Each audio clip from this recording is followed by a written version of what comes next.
Welcome back to another video. Today we only have a few things going on at the house, but it's going to be much of a slower week, but we do have some information about what's going on with the Tegu. As you guys can see here, we've moved her back down to the 40-gallon enclosure, and that's because we have to monitor her a little more closely. As you guys can probably see, if you want to go back to the first video, I'll try to leave a card up here so you guys can see the first video when we first rescued the Tegu. She's doing well, but she still has some issues. Let me get her out. And if you guys can take a look here, look at this, the back of her, between her legs. She's really thin there. She's trying to go under the thing. Let's not. Oh, let's get her onto the open floor. But we've been trying to figure out what's going on with her really super thin waist. She's actually put a lot of size on in the hip area, in the stomach area, but she's still pretty thin in her hips, so it may be some type of parasite, so we're waiting on a fecal. But for now we have her in the smaller enclosure so we can actually collect the fecal, because I don't want her to have some type of parasite. So she's being monitored in the smaller enclosure now, but she does need to eat today, and this is one way to. We're going to feed her a lot of food today. We're going to feed her some new food. I have grapes and salmon. She's used to salmon, but grapes will be new for her. We'll try to see if she'll eat. She might be a little nervous now that since we've taken her out, but all right, let's get her food, which is over here. So Tegus are omnivores, so they will eat fruits and vegetables in the wild. So we'll try to give her some grapes and see if she's interested.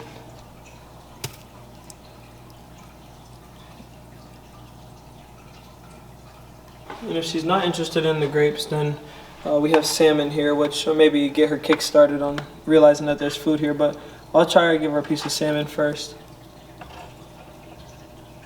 Like I said, guys, she's a little stressed out after we fed her, so after we took her out, so she just has to warm up a little bit to being back in the enclosure. It's really stressful, but here she goes now. Jump starter with some salmon, and hopefully she'll take a couple of these grapes.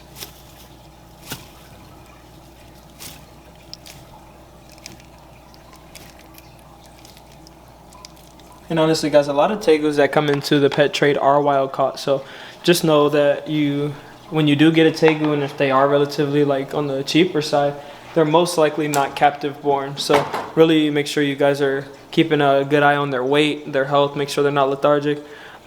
And if they are seeming that way, you do need to find a vet that can assist you guys. Looks like she just took a grape.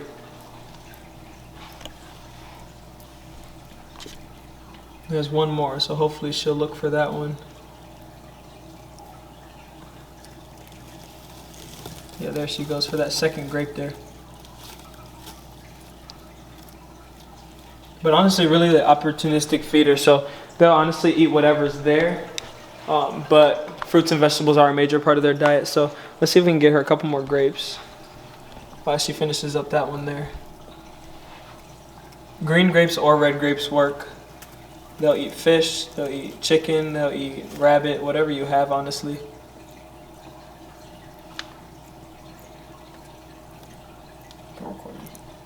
Yeah, so as we give her a couple more grapes, we're just slowly finding out what she likes, and I don't think she's ever refused any specific type of food from me.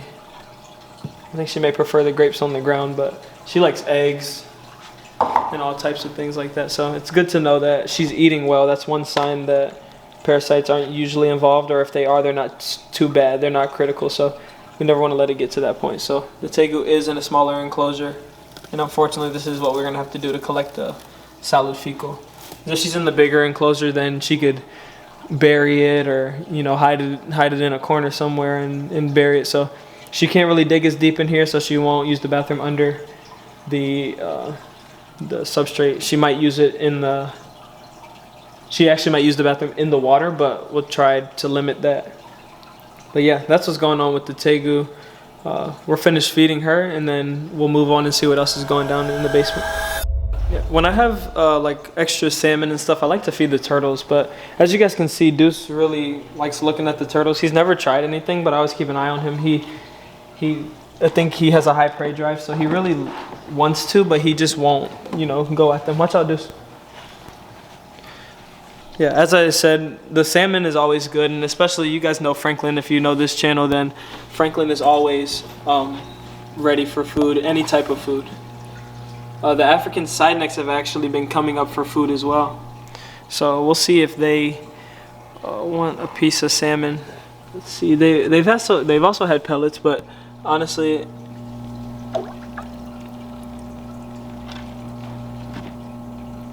there goes one African side neck. Like I said, I don't know if you guys can see, but I'll try to get one to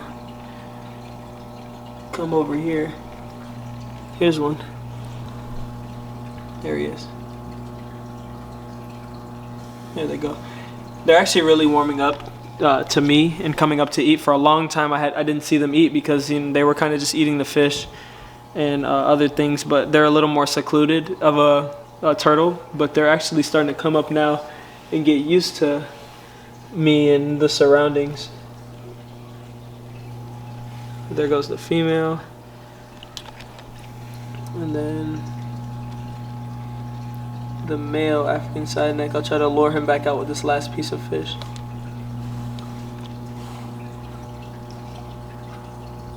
Well, Franklin, you don't need any more. You've had so much today. Excuse me, buddy. You don't need any more. I'll try to get the male African side neck to take this last piece, and there he goes. But yeah, that's what we do with a little bit of our extra food. They'll eat shrimp, salmon, any of those things like that. So the black dragon will also eat salmon, but he had like 3 or 4 rats yesterday, so I think he'll be good for now. But the rest of the salmon, we'll freeze it and thaw it out and use it whenever we need it. But we do have some salmon left in this bowl. Now we'll go talk about what's happening actually with our fish. It looks like the fish are actually having babies. I don't know which ones, but I came down here one day and there was a lot of little fry. I don't know if you guys will be able to see, but they're so tiny. You have to look really closely, but they hide in the crevices of these rocks. So some of these cichlids are having babies, which is exciting. I mean, I don't know what we'll do with them. I don't even know if they'll survive, but if you guys look really closely, I actually see one right here. I doubt you'll be able to see it. It's kind of hiding back in that crevice, but there's a really small,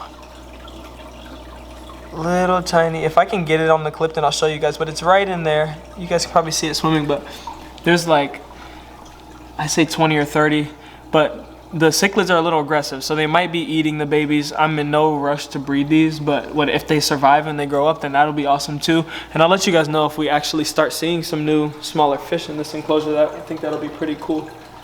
Whatever else is going on in the basement is nothing super exciting this weekend, guys, but I mean, we have some breeding going on from the ball pythons. We actually have a pair here that I do not think is locked up anymore. So they've released their locks, but there's 2 in here breeding. So later I'll separate them, but everybody was locked this week. Let's see if we have a lot going on here. Yeah, as you guys can see, a lock from a ball python would be the tails intertwined. So as you guys can see back here, there's 2 tails intertwined right behind his head. Sorry, I don't want to disturb them too much, but they're intertwined. They stay there for like 24 to 48 hours, sometimes even a little longer. And then you pair them up about once a month. Kind of make this little breeding ball kind of situation. This is another lock. Difficult to see today. They don't really want to show you guys their personal business, but they're a little intertwined back there. And our last pair, so we have 4 breeding females this year. They're locked up in there as well, but we're not going to bother them too much. Once they release, then we'll separate them, move them back into their own enclosures, and feed within the next couple of days just to make sure everybody stays on track. There's nothing really left to do, honestly, besides check on the Tegu. I'll get you guys an update on what's actually going on with the Tegu when I find out myself. So hopefully it's not a big issue, but we will collect the fecal, find a vet just to make sure that she isn't carrying parasites or anything. And this is why it's important to quarantine your animals, guys. And don't cohab animals for that reason until they're tested. If you have a big enough enclosure, some animals can be cohab. Tegus are not one of them, so don't take that advice. But just always be careful when you're introducing animals around other animals. So Yeah, but besides that, I mean, we can check on the boas if you guys are interested. I know a lot of you guys like the boas, but they're doing well. We're making a lot of changes here as well. I think we're gonna move the ball python rack up into a different room. And so we'll have this big space here to build some enclosures, and hopefully that's coming soon. And this is about 3 feet wide, I think. Let me check. About 4 feet deep actually, so we can build some really big enclosures in this area pretty soon. We just have to figure out where this big rack is gonna fit, but I think this space will be better fit for the monitors and things like that, so they can have a bigger space. The ball pythons don't need as much in terms of depth, so that'll be good. Or just find a space for this rack to go, probably upstairs somewhere. The boas are doing good, and yeah, we think the Tegu's doing well, but we're definitely gonna get her over to the vet. And let me guys know if you guys have any suggestions. If you think the Tegu looks good, then let me know as well, because I had a friend who said that she looks fine to him. So let me know what you guys think. And yeah, make sure, as always, it's another short video. Make sure you like, comment, and subscribe. A lot of exciting things coming soon. That's why it's been pretty slow around here. But yeah, we'll see you next time. Peace.